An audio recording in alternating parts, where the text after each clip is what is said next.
Irmãos, em pé, vamos abrir a palavra de Deus na carta do apóstolo Paulo aos Filipenses. Nós vamos ler o capítulo de número 2, versículos de números 12 e 13. No ano de 2023, em nossa igreja, eu expus a carta aos Filipenses, há 3 anos atrás.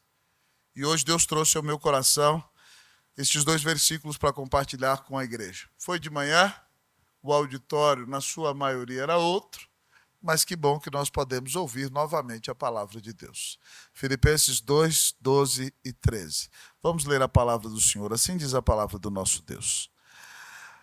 Assim, pois, amados meus, como sempre obedecestes, não só na minha presença, porém muito mais agora na minha ausência, desenvolvei a vossa salvação, com temor e tremor, porque Deus é quem efetua em vós, tanto querer como realizar, segundo a sua boa vontade. Vamos ler todos juntos? Assim, pois, amados meus, como sempre obedecestes, não só na minha presença, porém muito mais agora na minha ausência, desenvolvei a vossa salvação, com temor e tremor, porque Deus é quem efetua em vós, tanto querer como realizar, segundo a sua boa vontade. Pai, fala ao nosso coração, Pai, e nos ajuda, Deus, a trabalhar os músculos da nossa salvação, para que nós, Deus, ó Pai, coloquemos a Tua palavra em prática. O evangelho que temos crido, Deus, ó Pai, tem que mudar, Deus, ó Pai, o nosso pensamento, mudar o nosso sentimento e mudar as nossas atitudes. Grande Deus, dá-nos a bênção de desenvolver a nossa salvação, para que, ó Deus, nós vivamos para a Tua glória todos os dias da nossa vida. Fala ao nosso coração, Deus, e abençoa a nossa vida, nós oramos em nome de Jesus. Amém. Poder sentar, irmãos.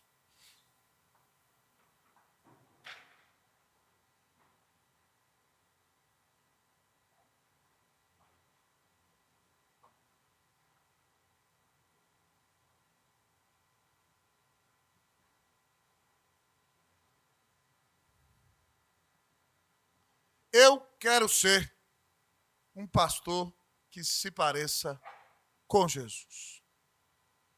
Cada um de nós, como cristãos, deveria desejar ser cada dia mais um cristão que se pareça com Jesus.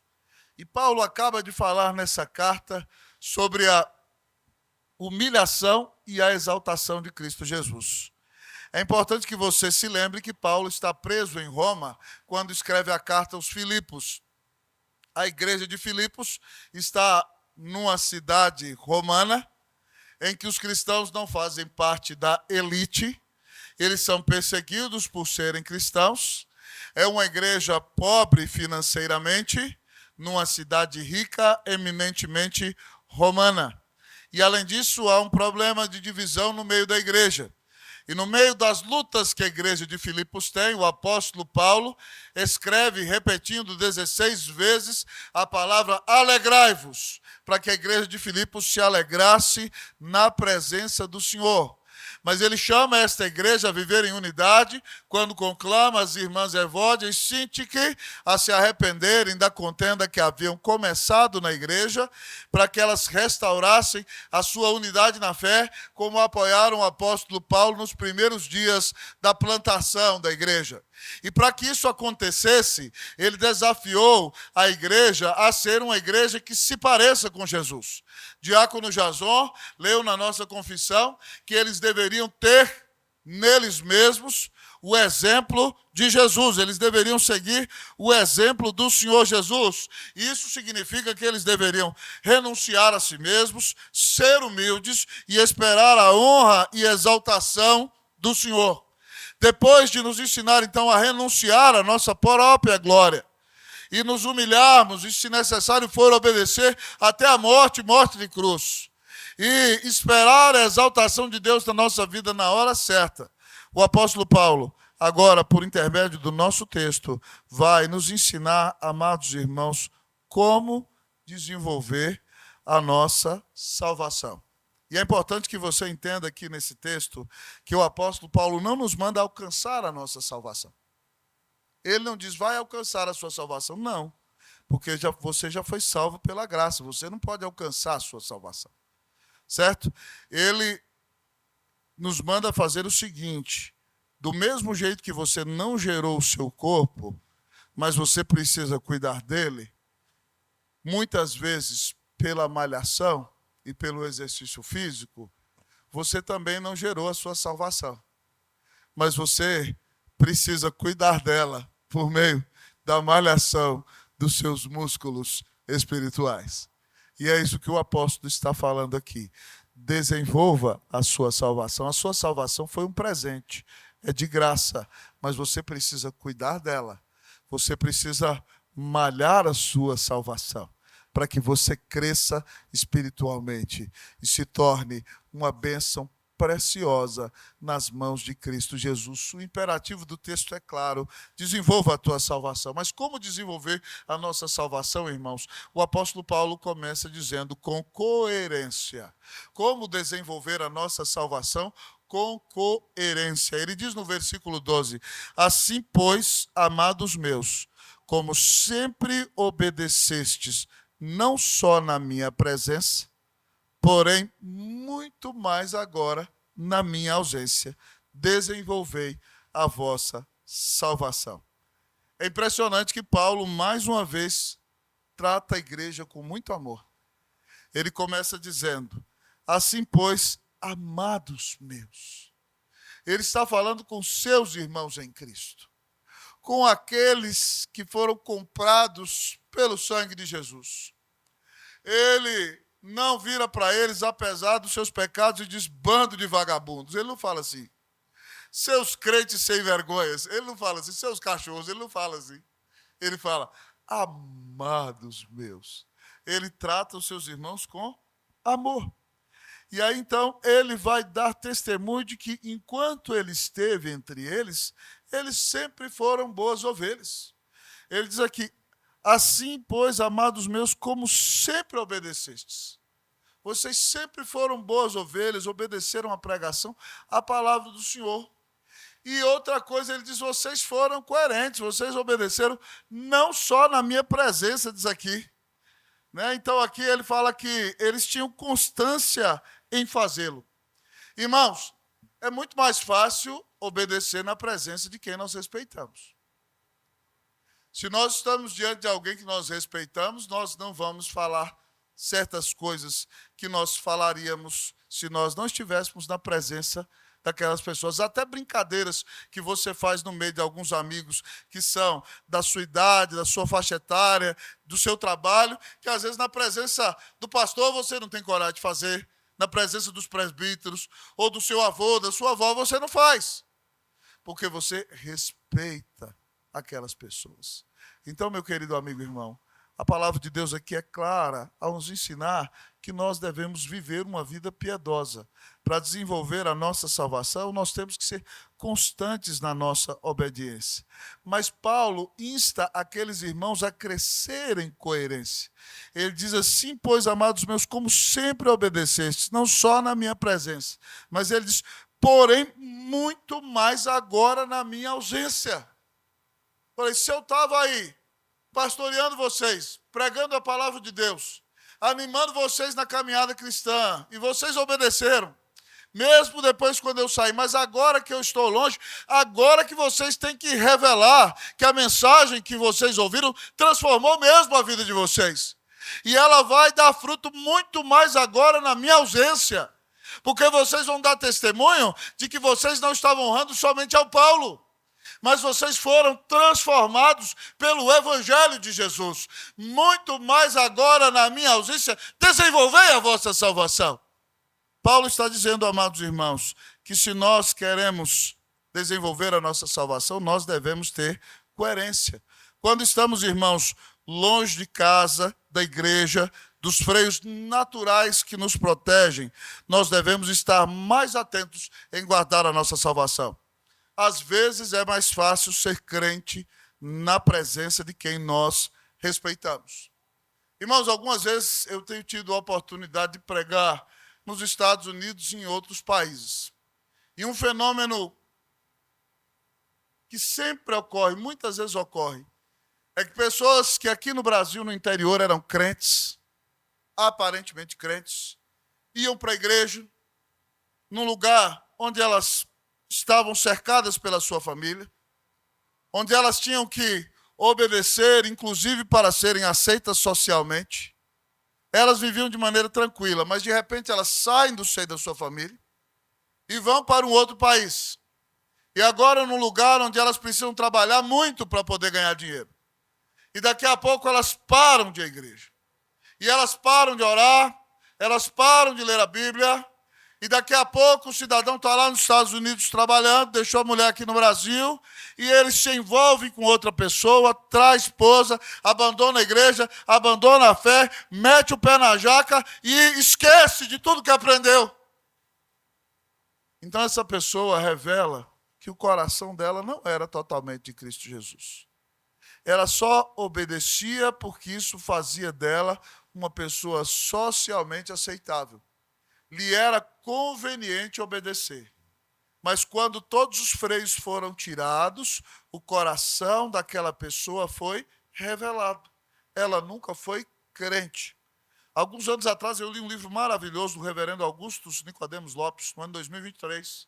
Quero lê-lo de novo esse ano, chamado Confissões de um Pregador. É o livro de teologia pastoral do reverendo Augusto Nicodemos Lopes. Tem umas centenas de páginas naquele livro. Livro precioso. E reverendo Augusto conta quando chanceler, eu acredito que hoje já não é mais assim, mas ele conta que naquela época, 9 de cada 10 filhos de crentes que vinham para o Mackenzie acabavam se desviando.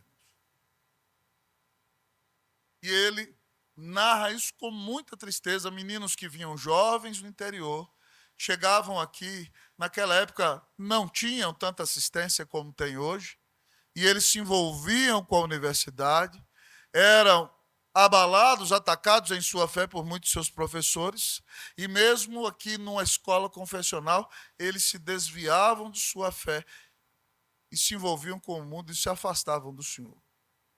Que terrível, irmãos. Mas o que acontecia com muitos deles é que, na verdade, eles estavam lá no interior, na casa do papai, na casa da mamãe, alguns filhos de pastor, filhos de presbíteros, eles não podiam fazer as coisas erradas. Chegaram aqui, eles não tinham mais os freios que os paravam. E o coração deles foi revelado. E eles se afundaram no pecado. Muitos deles revelando que verdadeiramente não tinham Cristo. Graças a Deus, hoje é um trabalho muito forte aqui no Mackenzie. Nós vemos aí os amarelinhos logo na abertura do semestre. Nossos filhos mesmo foram abençoados com o trabalho da ABU, que é feito aqui. Os jovens cristãos se unem, vão para acampamentos, ouvem a palavra, buscam a presença do Senhor. E talvez nós não vejamos tanta incidência de jovens cristãos desviados como naquela época ainda há. Mas verdadeiramente é um grande desafio. Porque muitas vezes os pais pensam, nossa, meu filho vai estudar no Mackenzie, que bênção maravilhosa. Mas você pegar, meu querido amigo e irmão, um adolescente de 17 anos, cheio de hormônios, ainda que ele seja crente, jogá-lo nessa cidade de São Paulo, dentro de uma escola desse tamanho, para morar num apartamento sozinho, é só a graça de Deus, irmão. Por mais que ele seja um cristão. É por isso que muitos pais correm para envolver os filhos com a igreja.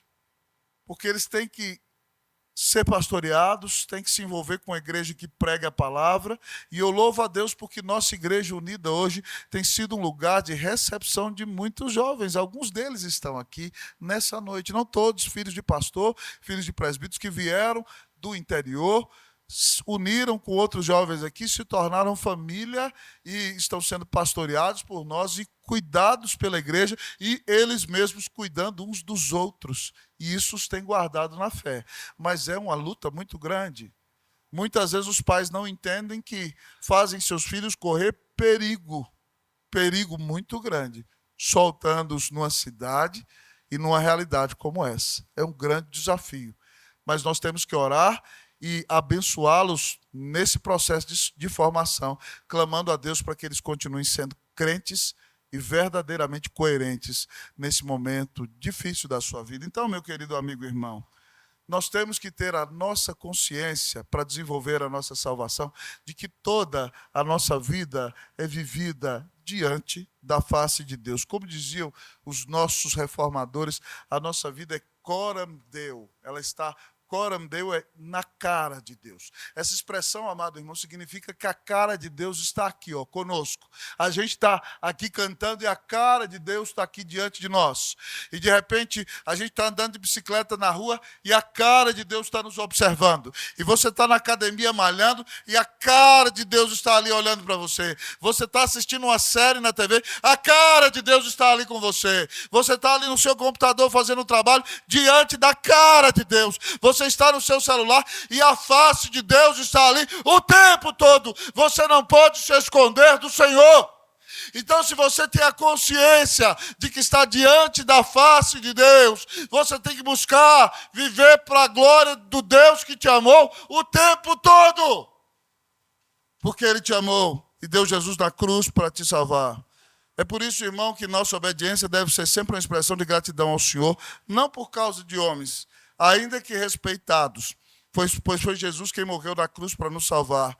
E nós estamos sempre diante da cara de Deus.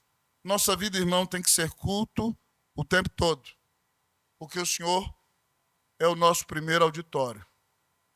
Ele é a nossa plateia mais importante.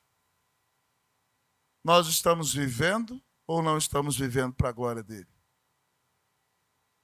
Você é coerente? Aqui na igreja você é um docinho, né? Parece um anjo. Você continua sendo assim de segunda a sexta? Quando você está sozinho lá na sua casa, você continua sendo esse mel, essa piedade em pessoa? Você obedece ao Senhor na presença dos irmãos, dos pastores, dos presbíteros, dos seus pais, dos mais velhos, mas obedece também quando está sozinho? Se você não é um ateu existencial, você vai entender que Deus está com você o tempo todo. E você tem que pedir a Deus misericórdia, porque Deus não só vê tudo que você faz o tempo todo, Ele vê o que você pensa, e Ele sabe o que passa no mais profundo do seu coração. O que tem acontecido em sua vida, meu irmão, que tem desagradado ao Senhor? Peça ao Espírito Santo que te dê sincero arrependimento. E entenda que de Deus você não pode zombar. Você não engana o Senhor. Então pare de brincar de crente. Tome vergonha na cara. E diga: Senhor, me dá a bênção de ser coerente. Eu quero obedecer na presença do meu pastor, dos presbíteros, dos meus pais, dos mais velhos, mas eu quero viver uma vida piedosa quando estivermos só eu e o Senhor. É aí que eu quero ser mais piedoso. É aí que eu quero orar, que eu quero cantar, que eu quero agradecer, que eu quero derramar minha alma na presença do Senhor. Porque foi o Senhor que me amou e deu a vida na cruz para me salvar.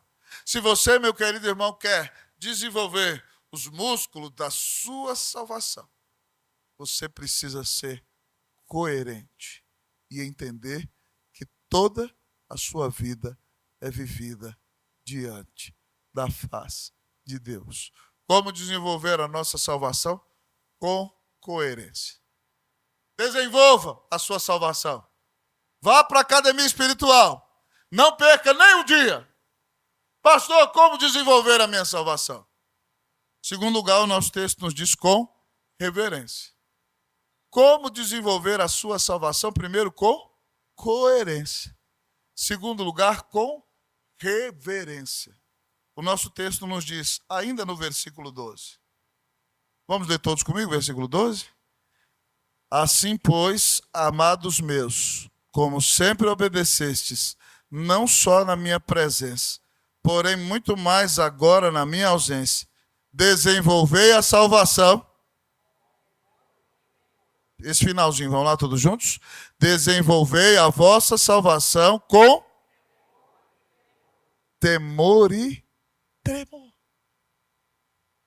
Paulo diz, irmãos, que se nós queremos malhar a nossa salvação, desenvolvê-la, fazê-la crescer, para nos tornarmos parecidos com Cristo, além de sermos coerentes, nós devemos ser reverentes. Ele diz que nós desenvolvemos a salvação com temor e tremor. Pastor, o que é temor? Eu vou ter medo de Deus a ponto de querer correr dele e nem vir para o culto? Não, irmão, não é isso. Temor aqui, irmão, significa respeito, significa reverência. Eu gosto de dizer que é uma mistura de amor e respeito. É sincera rendição. É um espírito reverente que admira o Senhor, se prostra em sua presença e o adora em espírito e em verdade. Você sabe que está adorando Deus Todo-Poderoso, mas Ele é o seu Pai. É por isso que Jesus, quando nos ensinou a orar dizendo, Pai, Deus é o meu Pai. Ele me comprou com o sangue de Jesus. Não é só meu, eu não posso ser soberbo. É Pai nosso. Nós somos uma família. Mas ainda que eu seja pai, pai é alguém que eu tenho proximidade. Pai é alguém que eu dou um beijo. Pai é alguém que quando eu vou lanchar, pai, me bota um dinheiro ali que eu vou lanchar na universidade.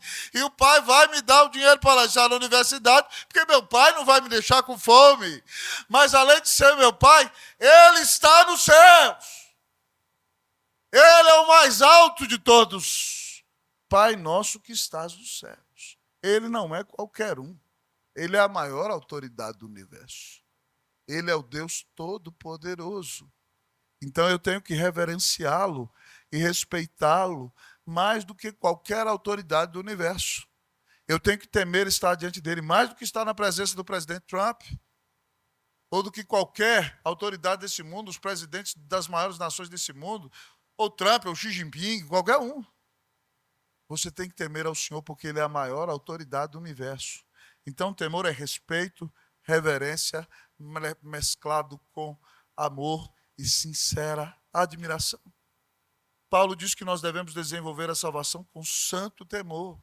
Mas ele diz mais com tremor.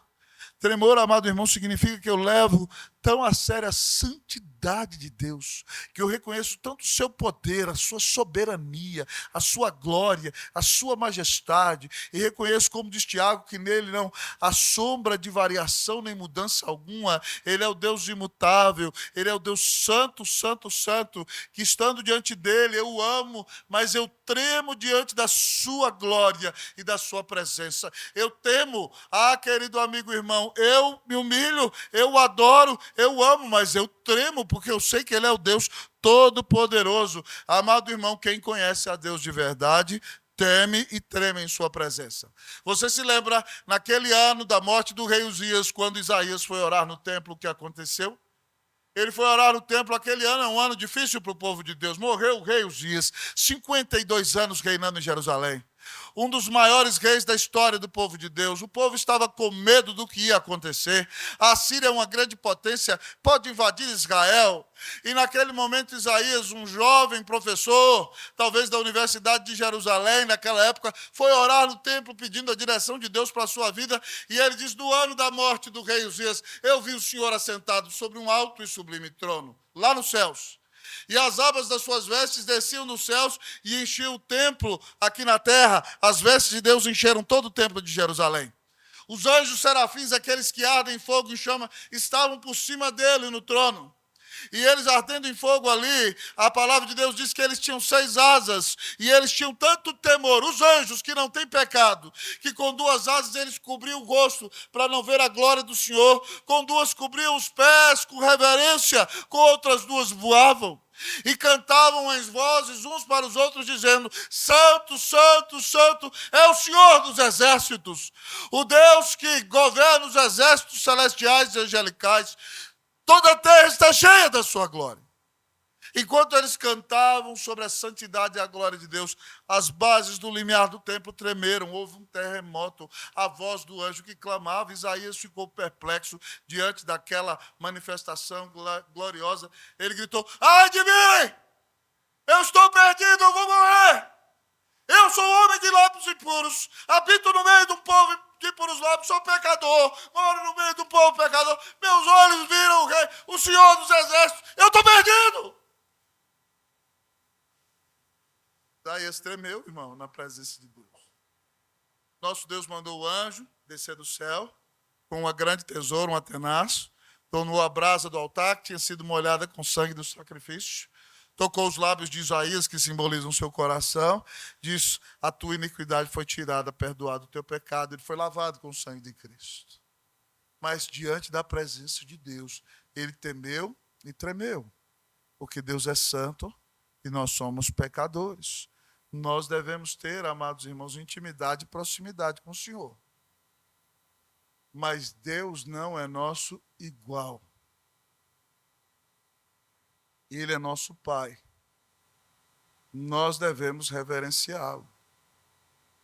É por isso que no nosso culto nós temos liberdade e alegria. Mas também temos decência e ordem. Nós não temos bagunça. O nosso Deus não é qualquer um. Nós fazemos as coisas com seriedade. Nós honramos o nosso Deus. É por isso que nós treinamos nossos pastores. Escolhemos com seriedade nossos presbíteros e nossos diáconos. Convidamos os irmãos para orarem no culto conforme a palavra de Deus. Eu me lembro de uma igreja presbiteriana lá em Brasília, que um jovem recém-convertido foi convidado para orar, falou com Deus assim: gente boa das alturas, pelo amor de Deus, irmão, misericórdia. A gente não se refere a Deus desse jeito.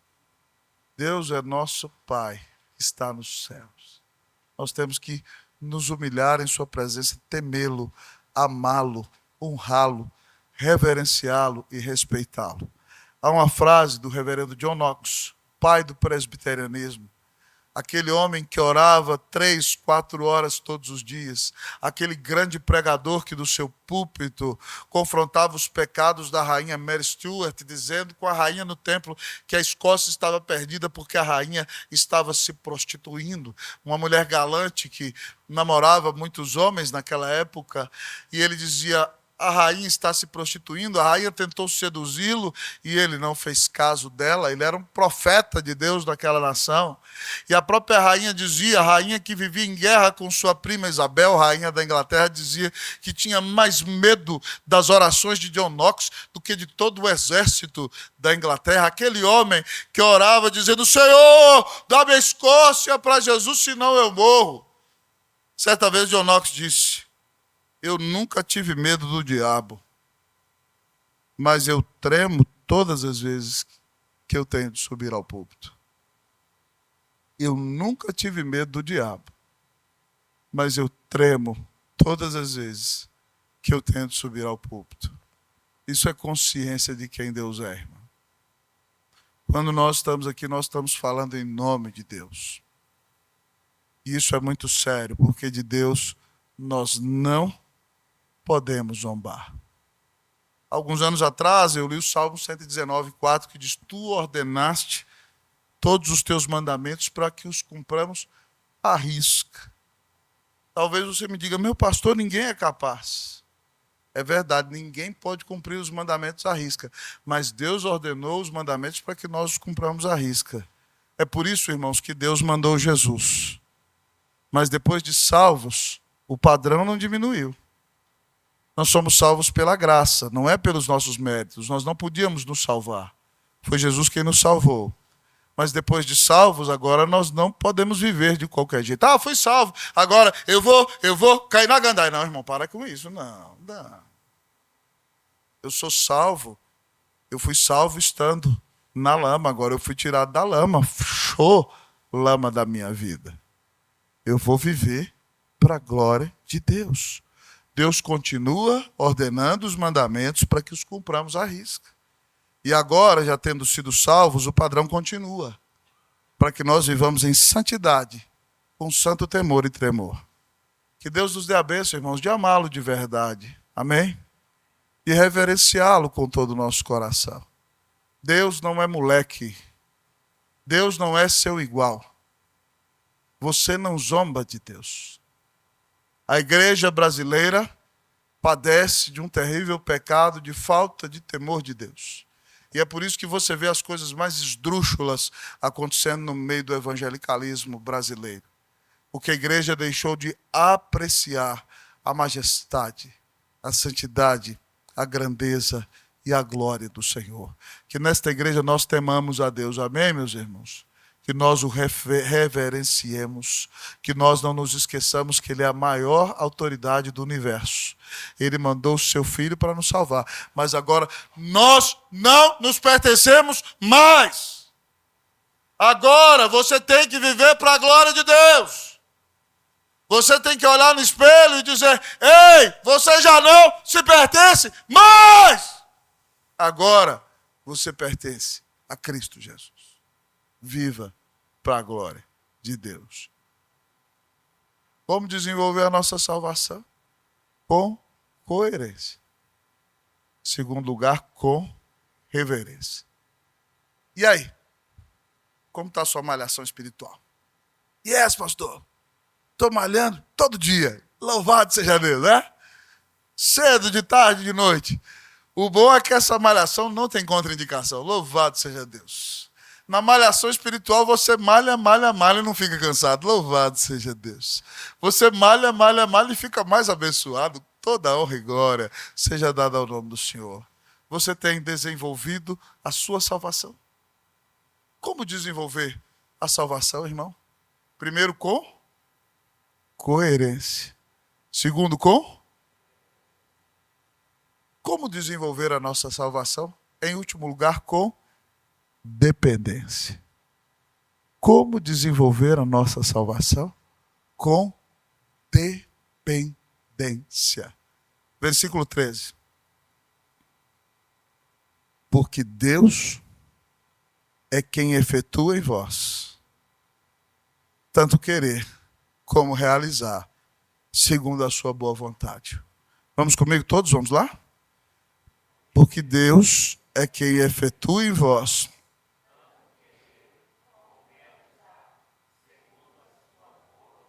Irmãos, esse versículo 13 me enche de esperança. Porque tem dia que mesmo depois de crente a gente não quer muito, não. Né? Tem dia que você não quer nada com nada. Fala, tô nem não. Esse negócio de ser crentinho demais, será que está dando certo? Estou tentando obedecer, está todo mundo falando mal de mim, as pessoas estão me atacando, está dando tudo errado, não dou conta desse negócio, não. Tem dia, fala sério, que você quer meter o pé na jaca.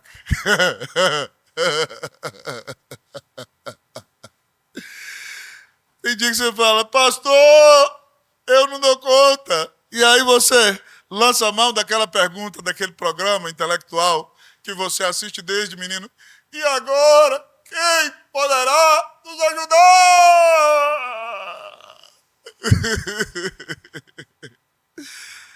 Pastor, e quando eu não dou conta? Esse versículo, irmão, versículo 13 é maravilhoso, é boa notícia. Sabe por quê? Ele é consolador. Ele mostra que Deus, o Pai, é quem está mais comprometido com a minha santificação. Paulo diz para nós que Deus atua em nós. A ideia dessa palavra efetua, a ação é soberana de Deus. A ação, o energel, né? É Deus que age a nosso favor.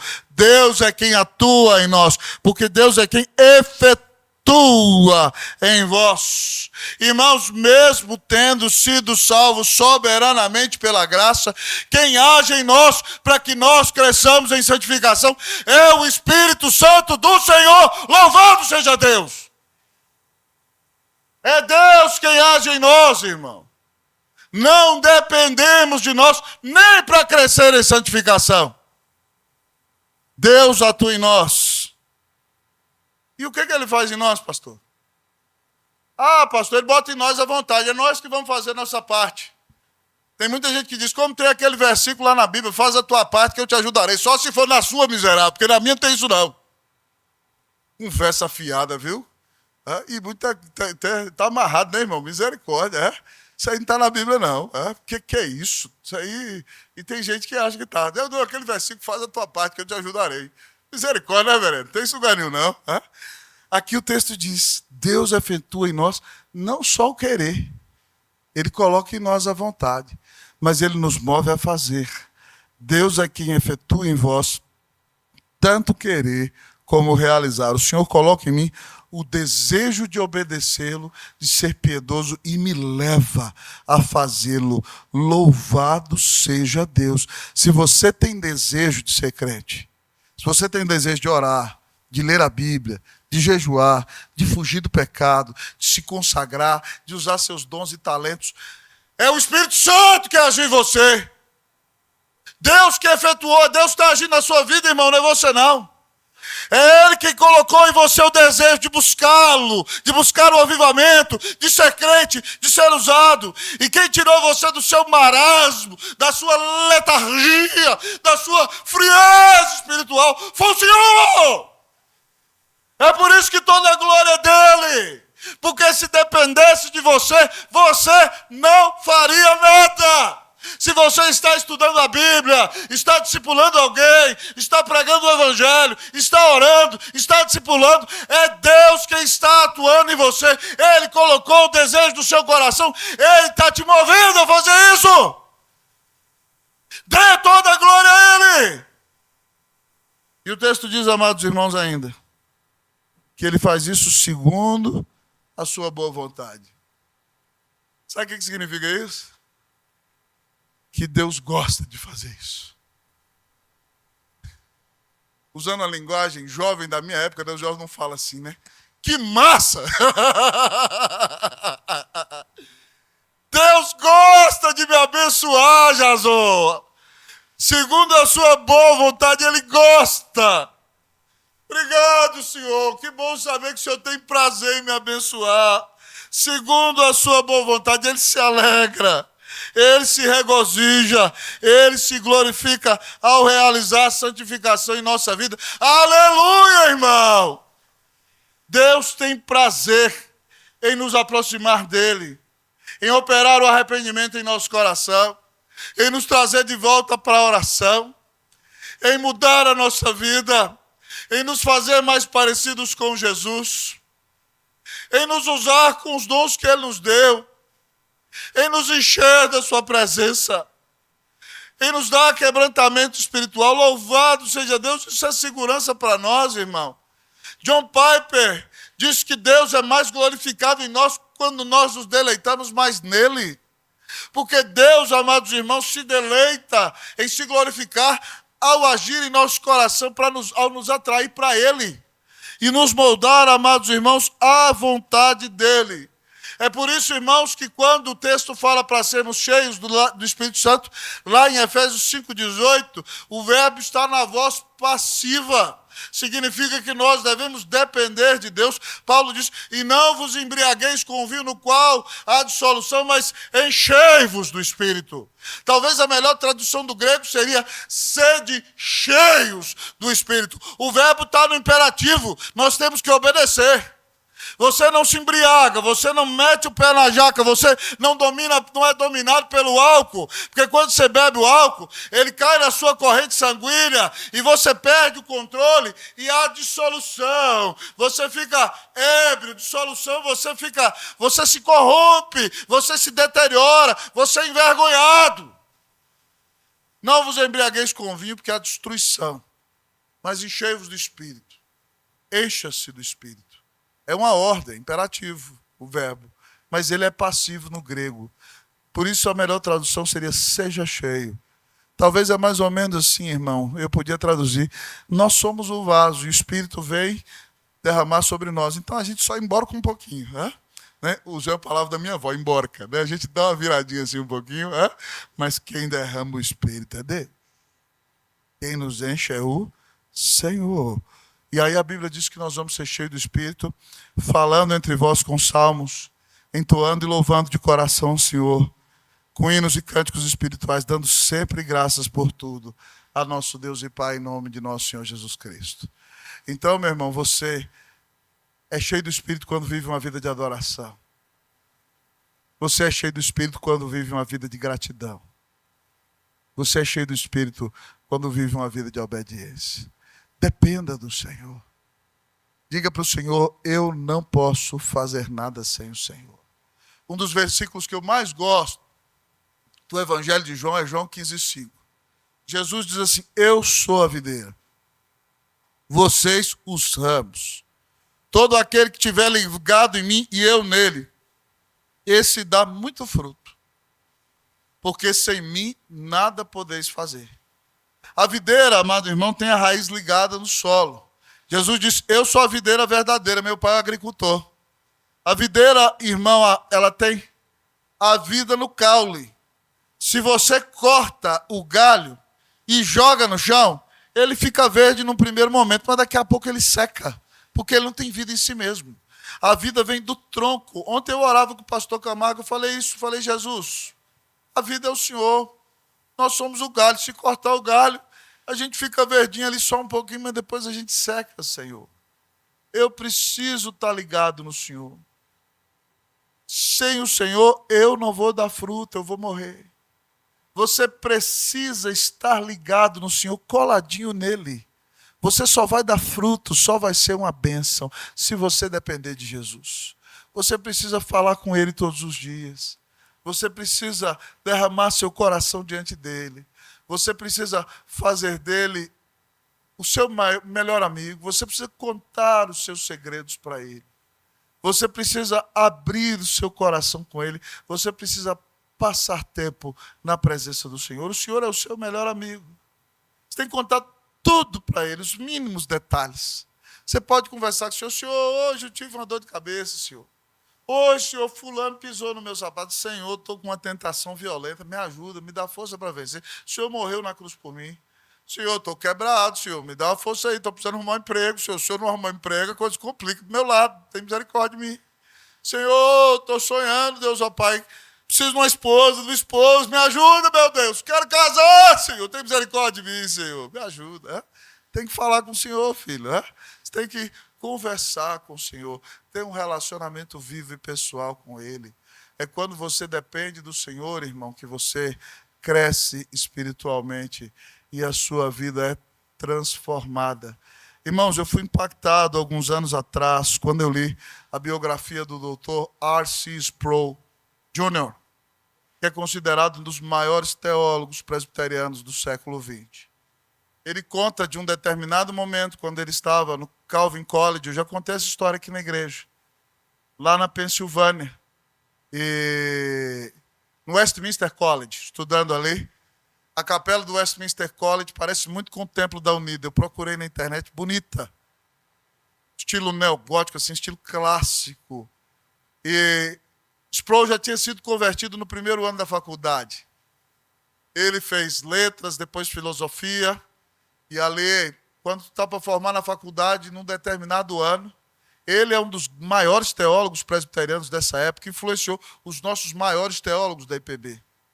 E ele conta que numa determinada noite de verão, no mês de fevereiro, ele tinha 2 anos de crente, ele não conseguia dormir uma noite, tinha nevado e estava muito frio. E aí, aquele dia a lua brilhou e ele se sentiu atraído para ir orar no templo. E ele diz então que atravessou o campus do seu quarto, pisando fundo na neve. Ele abriu as portas da capela, como aquelas portas interiores do nosso templo. E ele foi entrando para orar. E ele se ajoelhou ali na frente da igreja, diante do púlpito. E ele diz que depois, num determinado momento, ele teve a percepção da presença graciosa do Senhor ali. E ele disse que ali ele botou a cara no pó e não conseguia levantar o seu rosto. E ele entendeu que Deus é Deus santo, santo, santo, santo. E ele foi tremendamente impactado por Deus, a ponto de chamar aquele momento de sua segunda conversão. E ele escreveu a sua teologia ao redor do grande atributo da santidade de Deus. O único atributo na Escritura que se repete 3 vezes. É o superlativo hebraico. Deus é santo, santo, santo. Ele é totalmente distinto, num certo sentido, da sua criação. Ele é separado, nele não há pecado nem variação. E ele foi impactado com a grandeza e com a santidade de Deus. E ele diz que aquilo mudou a sua vida. E fez ele se consagrar ao Senhor e colocar a sua vida na presença de Deus todos os dias. Talvez você está precisando, irmão, ter um momento de comunhão com o Senhor. Você precisa ser impactado com a santidade de Deus. Então você talvez precisa parar tudo que está fazendo e dobrar o seu joelho e dizer: Deus, me deixa conhecer mais o Senhor. Me deixa conhecer mais a Tua palavra. Abre o meu entendimento para entender as maravilhas da Tua lei. Me deixa contemplar a Tua glória na face de Cristo. Me deixa ser um homem cheio do Espírito Santo. Me dá um coração totalmente de Cristo Jesus. Eu quero ser mais dependente do Senhor. Eu quero conhecer-te mais. Talvez toda essa provação que você está passando é para que você deixe de ser soberbo e se torne alguém mais dependente do Senhor Jesus. Para que você entenda que Deus é quem age na sua vida soberanamente. Ele é quem efetua em vós tanto querer como realizar, conforme a sua boa vontade. Hoje o Senhor está nos chamando, irmãos, aqui na Igreja Unida, a desenvolvermos a nossa salvação, a malharmos a nossa fé. Você está desenvolvendo a sua salvação? Faz bem cuidar da sua saúde. Parabenizo você por ir à academia. Continue fazendo isso. Mas não deixe de malhar a sua alma. Não deixe de malhar a sua vida espiritual. Como, pastor, eu vou desenvolver a minha salvação? Com coerência. Sendo a mesma pessoa que eu sou na igreja, em casa e no trabalho. Assim como sempre obedecestes, não só na minha presença, porém muito mais agora na minha ausência, desenvolver a vossa salvação. Mas também com reverência, com temor e tremor. Mas como desenvolver a salvação? Com coerência, com reverência, mas também com dependência. Porque Deus é quem efetua em vós, tanto querer como realizar, segundo a sua boa vontade. Que Deus nos dê a bênção, irmãos, de crescer espiritualmente. Que nós não passemos anos e anos e anos e anos no mesmo estado em que estamos. Vivendo uma vida cristã inócua, uma vida cristã fria, uma vida cristã que não impacta ninguém, que não faz diferença na vida de ninguém, que não abençoa a vida de ninguém. Que em 2026 nós tenhamos um crescimento espiritual exponencial e marcante. E que Deus nos dê a bênção de viver com coerência, com reverência, com dependência.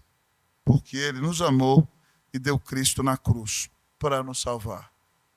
Pastor, que implicações práticas eu tenho para mim depois dessa mensagem? Primeiro, relembremos constantemente a nós mesmos que estamos diante da face de Deus. Nós devemos entender que a nossa vida é culto o tempo todo. Segundo, exercitemos nossa piedade, oração, estudo bíblico e mortificação da carne para crescermos em oração. Terceira implicação, confiemos que porque Deus mandou Jesus para nos salvar e Ele está comprometido a completar a santificação em nós e se alegra ao fazê-lo. E Ele completará a sua obra. Eu vou repetir 3 implicações. Relembre constantemente a si mesmo que você está diante da face de Deus. A sua vida tem que ser culto o tempo todo. Segunda implicação, exercite a piedade, ore todos os dias, estude a sua Bíblia, mortifique a sua carne, busque crescer em santificação. Terceiro lugar, confie que porque Deus mandou Jesus para te salvar, Ele está comprometido a completar a santificação em você. Ele se alegra ao fazê-lo. E Ele vai completar essa obra até o dia de Cristo Jesus. Louvado seja o nome do Senhor. A Ele a glória para sempre. Amém. Como desenvolver a nossa salvação? Com coerência, com reverência, com dependência. Que Deus nos dê a bênção de crescer espiritualmente, cada dia mais e mais. Em nome de Jesus. Amém.